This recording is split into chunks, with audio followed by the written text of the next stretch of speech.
All right, we are back with rationalizing radicals, but this time we are going to throw a small wrench in what we learned yesterday.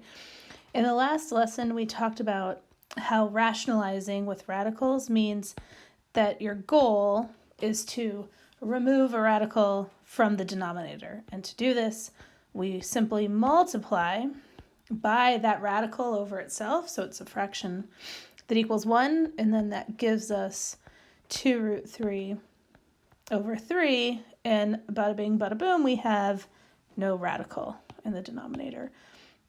So we are going to look at that on the next level, and we're going to throw the wrench in it. So we're going to look at what happens when we have a binomial in the denominator. So a binomial in the denominator means we have two terms.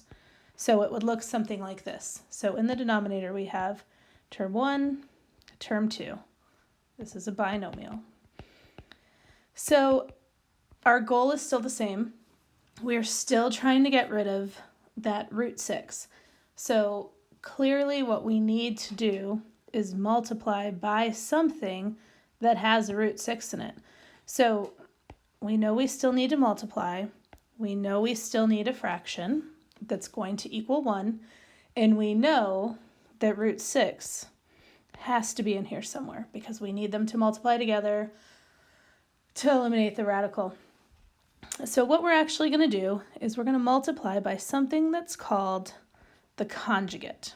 And the conjugate is the flipped sign of our original binomial. So we're going to change this addition to, can you guess? We're going to change it to subtraction. If it originally was subtraction, we would make it addition. You're only changing the operator. You're not making things negative. You're changing the operator. And what this is going to do is it's going to create a difference of squares. So think about what we learned when we talked about difference of squares. Let's take a little side note over here. Remember we said that a squared minus b squared equaled a plus b times a minus b? Well, that's exactly what's happening here. Don't we have an a as our 5? And our b, in this case, is root 6. One's adding, one's subtracting. So by multiplying by the conjugate, we're forcing difference of squares. Now we're going to do the same in the numerator because we still need our fraction to equal 1, right? So when we do this, we're going to just multiply as per usual. So let me rewrite this so it's a little bit more clear without all of my jumbled colors. So it's going to look like this. I'm just rewriting my original problem that I've created. Oops. Okay. So here's what we've got. We're going to multiply this through using distribution. So let's start in the top. We're going to say 3 times 5, which is 15. 3 times negative root 6, which is negative 3 root 6. In the denominator, we're going to distribute again. So 5 times 5 is 25. 5 times negative root 6 is negative 5 root 6. Positive root 6 times 5 is 5 root 6. Root 6 times negative root 6 is negative 6, because it was negative root 36, which is 6. So if you come over here and look very closely at this, we have negative 5 root 6 plus 5 root 6, which is essentially, which is 0. So then look at this. We've got 25 minus 6. Those are both whole numbers. They go together perfectly. We can combine like terms there. 25 minus 6 is what? It is 19. And then the top, we have 15 minus 3 root 6. I'm double checking. There's nothing I can simplify there. It's all good. So there's our answer. Simple as that. All right, let's have you all try one. Let's try this. 4 over 3 plus the square root of 2. I want you to try this on your own, and then I'll come back and answer it. You're going to remember we're going to multiply by the conjugate, which is the denominator with the opposite operator. So it's going to become 3 minus root 2. Multiply it through, collect like terms, hit pause, give it a try. I'll wait. All right, are you ready? So the conjugate of this that we're going to multiply by is going to be 3 minus the square root of 2.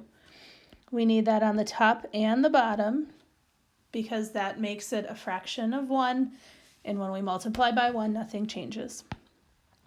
We're going to go ahead and distribute through the top. So 3 times 4 is 12. 4 times negative root 2 is negative 4 root 2. In the denominator, 3 times 3 is 9. 3 times negative root 2 is negative 3 root 2. Root 2 times 3 is plus 3 root 2. And root 2 times negative root 2 is negative 2. Once again, these two middle terms, or wherever you have them written, they should cancel out to 0. That's the whole purpose of multiplying by the conjugate. You're forcing that difference of squares and you're making those two terms cancel out. If they're not canceling out, then you need to go back. That's your red flag. Go back and check what's gone wrong. So these are going to be 0. So you should have had 12 minus 4 root 2 over 7. Now, before you're done, check and see, you have a binomial on top. Is there anything you can factor out that could cancel with the 7? Like, are there any common factors here? Is there anything in your radicand that can be simplified? There's not. So we're good. This is our final answer, and we're done. Okay, now, we can throw another little wrench in this situation. And that wrench would look like 2 radicals in the denominator, which is not a big deal. We're going to do the exact same thing. So if we have root 6 minus root 3 in our denominator, we're still going to multiply by the conjugate. The conjugate just happens to have 2 radicals. I'm going to switch that subtraction to addition. I'm going to put the whole thing on the top. Nothing is changing as far as the process. Don't let that mess with you. When you multiply through, you're going to get 3 root 6 plus 3 root 3. In the denominator, root 6 times root 6 is 6. Root 6 times root 3 is positive root 18. Negative root 3 times root 6 is negative root 18.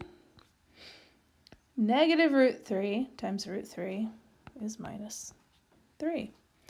Once again, we still have 2 terms that cancel out. We're always looking for that when we rationalize with the conjugate. On top, we have 3 root 6 plus 3 root 3. Nothing can be simplified. In the denominator, we have 6 minus 3, which is 3. Now, if you look really closely at this, don't I have coefficients that all have a factor of 3? And because of that, I can cancel them out. I can take that 3 out. I can factor the 3 out and write it like this. Then I have a 3 in the denominator and numerator. They cancel, and all that's left is root 6 plus root 3. That's what I mean by that canceling out piece. All right, the final level of this is if we have a binomial in the top and the bottom. So, oops, it would look like this. If we have 2 minus root 3 over 4 plus root 3. Oops, root 3. Now, remember, the goal is to get the radical out of the bottom. So we're still using the denominator to create our conjugate.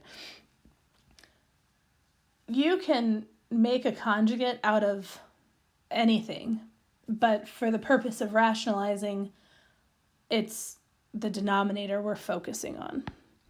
So 4 minus root 3, 4 minus root 3, same thing. We're still multiplying by the conjugate. It's the same in the top and the bottom because we're creating a fraction that equals 1. This time we need to distribute in the top and the bottom. So 2 times 4 is 8. 2 times negative root 3 is negative 2 root 3. Negative root 3 times 4 is negative 4 root 3. Negative root 3 times negative root 3 is plus 3. Look for like terms up here. We do have like terms that we can combine in a minute. They're not canceling out though, because this is not where we created the difference of squares. The difference of squares is in the denominator. So don't panic that that doesn't cancel anything out to 0. In the denominator, 4 times 4 is 16.